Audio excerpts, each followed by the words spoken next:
Hello everyone, আসসালামু আলাইকুম। আশা করছি আপনারা সবাই অনেক ভালো আছেন। আমরাও সবাই আলহামদুলিল্লাহ ভালো আছি। আরও একটি নতুন ভিডিও দেখার জন্য আপনাদের সবাইকে ওয়েলকাম জানাচ্ছি। তো আজকের ভিডিওতে আমি আপনাদের সাথে শেয়ার করব পুরো 5 পাউন্ড কেকটা আমি কিভাবে তৈরি করেছি, সেই সাথে ফুল রেসিপি, ডেকোরেশন সব কিছুই আজকে আপনারা একটা ভিডিওতে পাবেন। তো কতটুকু কেকটা তৈরি করলে 5 পাউন্ড আপনারা তৈরি করতে পারবেন। তো এখানে আমি একটা চালের মধ্যে নিয়ে নিয়েছি টোটাল 2.5 কাপ পরিমাণ ময়দা। আর ময়দাটা অবশ্যই আপনাকে চেলে নিতে হবে। যদি চেলে না নেন তখন দেখা যাবে দলা পাকিয়ে পাকিয়ে থাকবে, ভালোভাবে মিক্স হবে না। আজকের পুরো রেসিপিটা ফলো করে যদি আপনারা তৈরি করেন তাহলে আপনারা বড় কেকগুলো খুবই অনায়াসে তৈরি করতে পারবেন। এটা আমার একটা অর্ডারের কেক ছিল, তো চিন্তা করলাম যেহেতু বড় সাইজের কেক আপনাদের সাথে ফুল রেসিপিটা শেয়ার করি একদম শুরু থেকে শেষ অবধি। আর এটা একটা ফন্ডেন্ট ডিজাইনের কেক ছিল, যেহেতু এটা বড় সাইজের কেক ছিল, এটা করতে আমার অনেকটা প্রবলেম হয়েছে। তো সব কিছু শেয়ার করা হবে, কি কি প্রবলেমে পড়েছি বা কিভাবে আমি এটা ম্যানেজ করেছি সবই শেয়ার করা হবে। তো এটাকে আমি ভালোভাবে চেলে নিলাম। তো আমি এখানে ময়দাটা চেলে নিয়েছি টোটাল 2.5 কাপ পরিমাণ। আর এটা একটা চকলেট কেক হবে। তো এখানে আমি কতটুকু চকলেট পাউডার দিচ্ছি সেটাও বলে দিচ্ছি। তো এখানে আমি বেকিং পাউডার দিয়ে দিচ্ছি টোটাল হচ্ছে 2.5 চামচ, 2 চামচ হয়ে এরপরে হচ্ছে আরও হাফ চামচ দিয়েছি।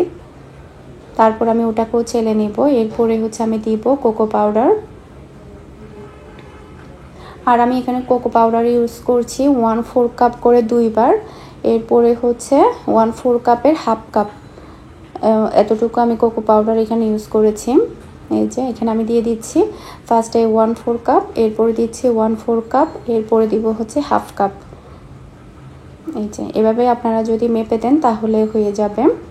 নর্মালি দেখা যায় বিয়ের কেকগুলো একটু সাইজের দিক দিয়ে বড় হয়, 4 পাউন্ড 5 পাউন্ড এরকমই হয়। আর বড় সাইজের কেকগুলো তৈরি করতে গেলে হিসাবটা মেলাতে একটু কষ্ট হয়ে যায়, যেহেতু আমি প্রায় অনেকগুলো বিয়ের কেক ডেলিভারি দিয়েছি, তারপরে হচ্ছে একটু বড় বড় সাইজের ছিল। সেক্ষেত্রে আমার কিছুটা আইডিয়া আছে, সেই আইডিয়াটা আপনাদের সাথে জাস্ট আমি শেয়ার করছি যাতে করে আপনারাও এটা ফলো করে তৈরি করতে পারেন। তো আমি কোকো পাউডার আর বেকিং পাউডারটা ভালোভাবে আমি চেলে নিয়েছি। এখন যেটা করতে হবে সেটা হচ্ছে সম্পূর্ণ উপকরণটা আমাকে ভালোভাবে মিশিয়ে নিতে হবে। ফার্স্টে কেক তৈরি করার ক্ষেত্রে আমি যেটা করি, আমি 3টা শুকনো উপকরণ থাকে, 3টা শুকনো উপকরণই আমি ভালোভাবে চেলে একটা সাইডে রেখে দিই। এরপরে 2 নাম্বারে আমি যেটা করি, তেলটা হাতের কাছে নিয়ে আসি। অনেক সময় দেখা যায় আমরা তেল দিতে ভুলে যাই, তো তেলটা আমি হাতের কাছে নিয়ে আসি। এরপরে যেটা করি, ডিমের ইয়াটা নিয়ে ফেলি, ডিমের কুসুম থেকে তারপরে হচ্ছে সাদা অংশটা আলাদা করে ফেলি। এভাবে আসলে আমি আমার বেকিংয়ের কাজগুলো করি। এরপরে হচ্ছে ভ্যানিলা এসেন্স, এগুলো সবই সামনে রাখি যাতে করে আমার চুকে পড়ে। তো এখানে হচ্ছে আমি টোটাল ডিম ইউজ করব 12টা। তো 12টা ডিমকে আমি এভাবে হলুদ অংশ আর সাদা অংশ আমি আলাদা করে রেখে দিচ্ছি। হলুদ অংশটা আমি একটা বাটিতে রেখে দিচ্ছি আর সাদা অংশটা আমি বড় বাটিতেই নিয়ে নিচ্ছি। এটাকে আমরা বিট করে ফোম তৈরি করে নিব। এখানে হচ্ছে আমার সবগুলো আলাদা করা হয়ে গিয়েছে। আপনাদেরকে আমি দেখাচ্ছি এখানে আমি কয়টা ডিম নিয়েছি। আপনারা এখানে দেখতে পাচ্ছেন আমি এখানে টোটাল 12টা ডিম নিয়েছি। 12টা ডিম দিয়ে আজকে আমি কেকটা তৈরি করব। তো এখন আমি যেটা করব, একটা ইলেকট্রিক বিটার দিয়ে এটাকে আমি খুব ভালোভাবে বিট করে নিব। সেই সাথে আমি চিনি দিয়ে দিব টোটাল 2 কাপ। তো চিনির পরিমাণটা আপনারা চাইলে বাড়াতেও পারবেন, চাইলে আবার কমাতেও পারবেন। তো এটা সম্পূর্ণ টেস্টের উপর ডিপেন্ড করবে। তো আমি এখানে টোটাল 2 কাপ পরিমাণ চিনি দিয়ে তারপরে এটাকে আমি ভালোভাবে বিট করে নিব যতক্ষণ না অবধি চিনিটা গলে গিয়ে ডিমের সাদা অংশটা একটা ফ্লাফি না হচ্ছে। আর আমাকে অনেকে প্রশ্ন করে যে আমি কোন ব্র্যান্ডের বিটারটা ইউজ করি। আমার ব্র্যান্ডটা হচ্ছে প্যারাসোনিক, এটা আমি বহু ভিডিওতে বলেছি। আসলে সচরাচর আমার কাছে যে প্রশ্নগুলো আসে সেগুলো সবই আমি গত ভিডিওতে সবসময় বলে থাকি। সেম প্রশ্ন দেখা যায় বারবার আসে, তখন একই প্রশ্নের উত্তর কিন্তু বারবার দিতে ভালো লাগে না। সেই কারণে অনেকেই বলে যে আমাকে প্রশ্ন করলে সেই প্রশ্নের উত্তর আমি দেই না। আসলে আমি একবার না 100 বার দিয়েছি, এরকম আছে। তারপরও যারা নতুন তারা হয়তো মনে করছে যে আমি প্রশ্নের উত্তর দেই না।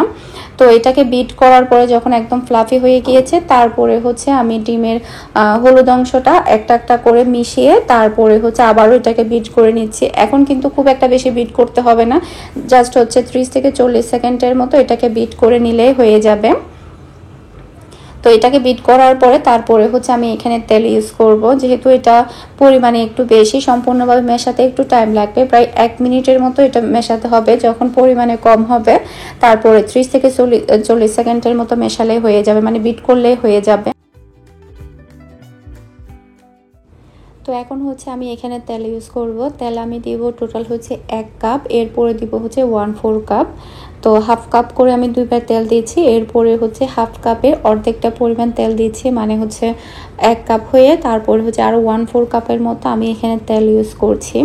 তেলটা দেওয়ার পরে জাস্ট হচ্ছে 20 সেকেন্ডের মতো একটু বিট করে নিলে হয়ে যাবে, খুব বেশিক্ষণ কিন্তু বিট করতে হবে না। তো আমি এখানে তেলটা দিয়ে দিচ্ছি।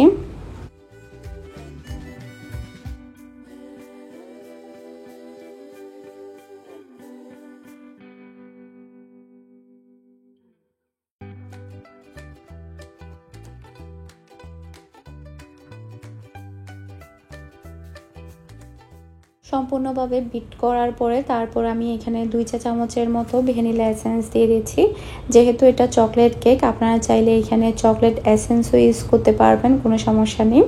এরপরে হচ্ছে আমি এটাকে একটু ভালোভাবে মিশিয়ে নিচ্ছি।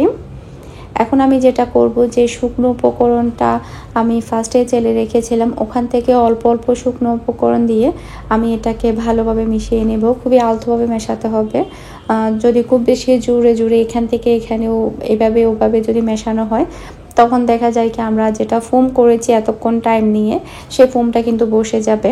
আবার অনেক সময় দেখা যায় এমনও হবে কেকটা অনেক বেশি ফুলে গিয়েছে, এরপরে মানে ওভেন থেকে বের করার পরে ধপ করে বসে যায়। এটা হচ্ছে অতিরিক্ত মেশানোর কারণে। যখন কেকের ফোমটা কিন্তু যখন বসে যায় তখন কিন্তু ওভেনে দেওয়ার পরে অনেক বেশি ফুলে এরপর নামানোর পরে বসে যায়। এটা কিন্তু অনেক বেশি ইম্পর্টেন্ট এদিক দিয়ে। খুবই আলতোভাবে মেশাতে হবে। এরপরে হচ্ছে আমি এখানে তরল দুধ অ্যাড করছি 1 কাপ পরিমাণ। তো আজকে আমি যে উপকরণগুলো ইউজ করছি সেগুলো চাইলে আপনারা খাতার মধ্যে লিখে রাখতে পারেন। যখন আপনারা কোনো বড় কেক ইউজ করবেন বা বড় কেক বানাবেন কারোর জন্য বা ডেলিভারির জন্য, তখন কিন্তু আপনারা এই রেসিপিটা ফলো করেই আপনারা কেকটা তৈরি করতে পারবেন। তখন কিন্তু খুবই সুন্দরভাবে 5 পাউন্ড কেক আপনারা তৈরি করতে পারবেন ইনশাআল্লাহ। আর এই কেকের রেসিপিটা দিয়ে আপনারা 2 লেয়ারের কেক তৈরি করতে পারবেন। নর্মালি 2 লেয়ারের কেকগুলো কিন্তু 5 পাউন্ড হয়, সেক্ষেত্রে সেম রেসিপিটা ফলো করে আপনারা 2 লেয়ারের কেক তৈরি করতে পারবেন। আজকে আমি যে কেকটা তৈরি করছি, যেহেতু এটা স্কোয়ার কেক, আর আমি হচ্ছে 12 ইঞ্চি মোল্ডে কেকটা তৈরি করছি, অনেক বড় সাইজের একটা মোল্ড আসলে। তো আসলে আমি চাচ্ছি যে মানে একসাথে কেকটা তৈরি করে ফেলতে, যেহেতু আমার বড় ওভেন আছে, সেই ক্ষেত্রে হচ্ছে আমার বড় মোল্ডও আছে। তো এই মোল্ডে আমি কখনো কেক তৈরি করিনি, আজকে ফার্স্ট টাইম তৈরি করছি। তো আপনাদের কাছে যদি ছোট মোল্ড থাকে যেগুলো 8 ইঞ্চি আছে, সেগুলো যদি থাকে তাহলে আপনারা 2টা কেক তৈরি করতে পারেন। 2টা কেককে আপনারা কেটে কেটে জোড়া লাগিয়ে কিন্তু আপনারা 12 ইঞ্চি বড় সাইজের চ্যাপটা করে কেকটা তৈরি করতে পারবেন। তো এটাও কিন্তু একটা টিপস। আমার যখন এই বড় সাইজের মোল্ডটা ছিল না, সেই সাথে আমার বড় ওভেন যখন ছিল না, তখন কিন্তু আমি 8 ইঞ্চি যে স্কোয়ার শেপের মোল্ডগুলো আছে, ওই মোল্ডে আমি সেম রেসিপি ফলো করে 2টা কেক তৈরি করেছি, 2বারে তৈরি করেছি। এরপরে হচ্ছে কেকটাকে কেটে কেটে তারপরে এভাবে স্কোয়ার শেপ দিয়ে দিয়েছি, মানে একদম বড় সাইজের শেপটা দিয়ে দিয়েছি, মানে একটা কেককে কেটে চারপাশে জোড়া লাগিয়েছি আর কি ক্রিম দিয়ে। এভাবে চাইলেও কিন্তু আপনারা করতে পারবেন, আর চাইলে এভাবে একসাথে তৈরি করে নিতে পারবেন। তো পুরো কেকটা আমার বেক করা হয়ে গিয়েছে, দেখতে পাচ্ছেন কেকটা কিন্তু অনেক সফট হয়েছে। আর কেকটা ঠান্ডা হতে থাকুক, আমি পরের দিন এটা ডেকোরেশন করব, মানে আমি কেকটা রাতে তৈরি করে রেখে দিয়েছি, কালকে আমি এটা ডেকোরেশন করব। তো এটা ছিল পরের দিনের ভিডিও। এখন হচ্ছে আমি কেকটাকে হচ্ছে মোল্ড থেকে ছাড়িয়ে নিচ্ছি।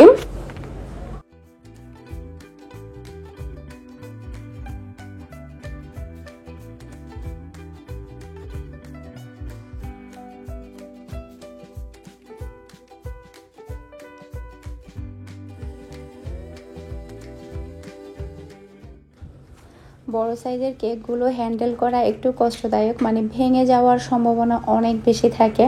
আমি একটু ভয় পাচ্ছিলাম কখন আমার কেকটা ভেঙে যায়, কারণ 12 ইঞ্চি মোল্ডের কেক তৈরি করা কিন্তু সাইজের দিক দিয়ে অনেকটা বড় হয়। আর কাটতে গিয়ে ডেকোরেশন করতে গিয়েও কিন্তু অনেকটা প্রবলেম হয়, যেটা কিনা আপনি 8 ইঞ্চি করে যখন 2টা কেক তৈরি করে জোড়া লাগিয়ে যখন তৈরি করবেন তখন মানে অত বেশি প্রবলেম হবে না। যেহেতু আমি 2টাই তৈরি করেছি, 2টারই অভিজ্ঞতা আমার আছে, মানে 8 ইঞ্চি করে 2টা কেক তৈরি করে ওটাকে জোড়া লাগিয়ে 12 ইঞ্চি করা চারপাশে, ওটারও অভিজ্ঞতা আছে। আর এটারও তো ফার্স্ট টাইম অভিজ্ঞতা, সেক্ষেত্রে আমার কাছে এটা একটু কষ্টদায়ক মনে হয়েছে, কারণ কেকটা আসলে ভেঙে যাচ্ছিল এরকমটাই মনে হচ্ছিল। তো এখন হচ্ছে আমি কেকটাকে 2টা লেয়ার করে আমি কেটে নিচ্ছি।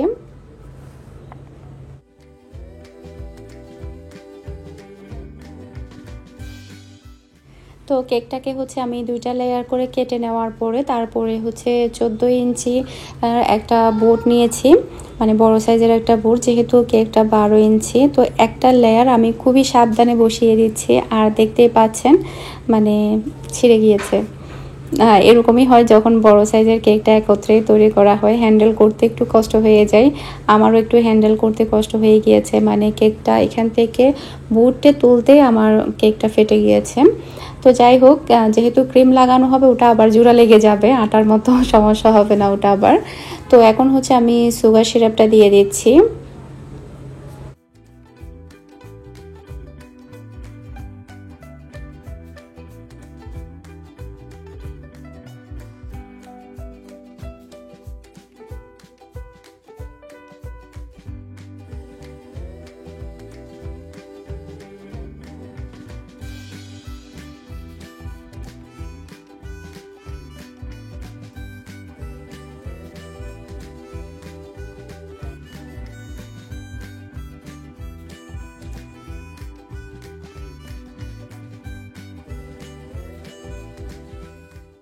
তো ফার্স্ট লেয়ারের মধ্যে আমি এখানে ক্রিমটা দিয়ে দিলাম, এরপরে হচ্ছে আমি সেকেন্ড লেয়ারটা দিয়ে দিয়েছি। তো সেকেন্ড লেয়ারের মধ্যে আমি সুগার সিরাপটা দিয়ে তারপরে হচ্ছে ফুল কেকটা আমি ক্রিম দিয়ে কভার করে নিব।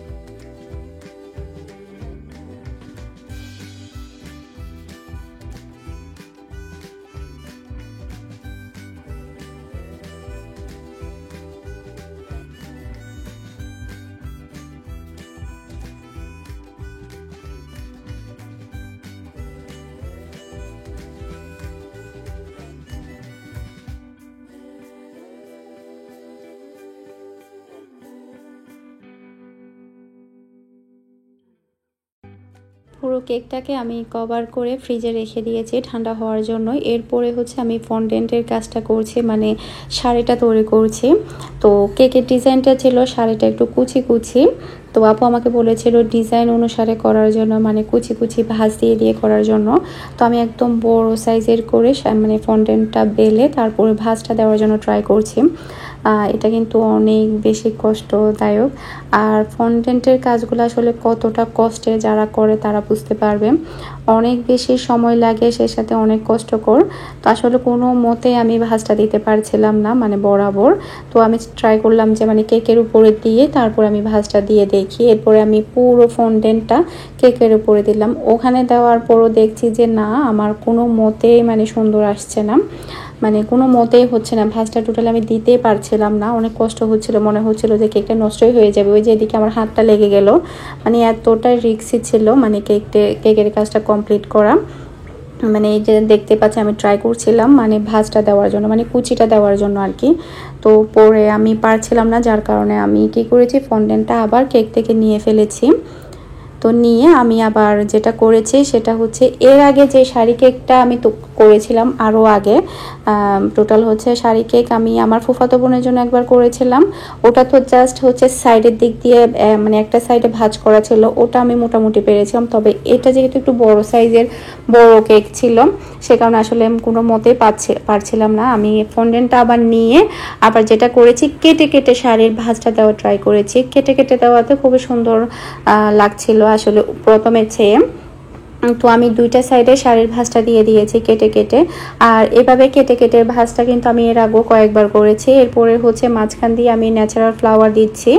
আসলে বড় সাইজের কেকগুলো তৈরি করতে মানে একটু বেশি টাইম লাগে, আর মানে অনেকটা বেশি রিস্কি হয়ে যায় সব কিছু কমপ্লিট করতে। তো এখানে আমি ন্যাচারাল ফ্লাওয়ার দিয়ে দিচ্ছি।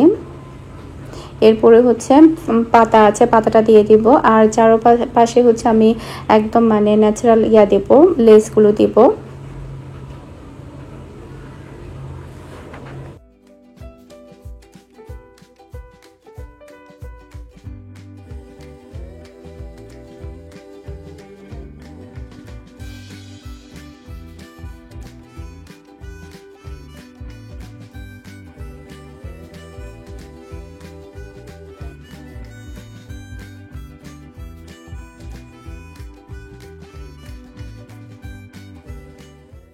তো এখন আমি যেটা করছি, এখানে আমি লেস দিয়ে দিচ্ছি। আর লেসটা আমি ইউজ করেছি গোল্ডেন কালারের, আর ফন্ডেন্টের কালারটা ছিল অরেঞ্জ কালার, আর লেসের কালারটা হচ্ছে গোল্ডেন কালার। তো পুরো ফন্ডেন্টের মধ্যে আর পুরো কেকের মধ্যে লেসটা বসবে। লেসটা বসানোর পরে কেকটা আরও বেশি সুন্দর লেগেছিল। আপনাদের কাছে আজকের কেকের ডিজাইনটা কেমন লেগেছে সেটা আমাকে অবশ্যই কমেন্ট করে জানাবেন। আর রেসিপিটা আপনারা ফুল যদি ফলো করে তৈরি করেন তাহলে আপনারা এই বড় সাইজের কেকটা তৈরি করতে পারবেন। সেম রেসিপি ফলো করে আপনারা 2 লেয়ারের কেকও তৈরি করতে পারবেন ইনশাল্লাহ।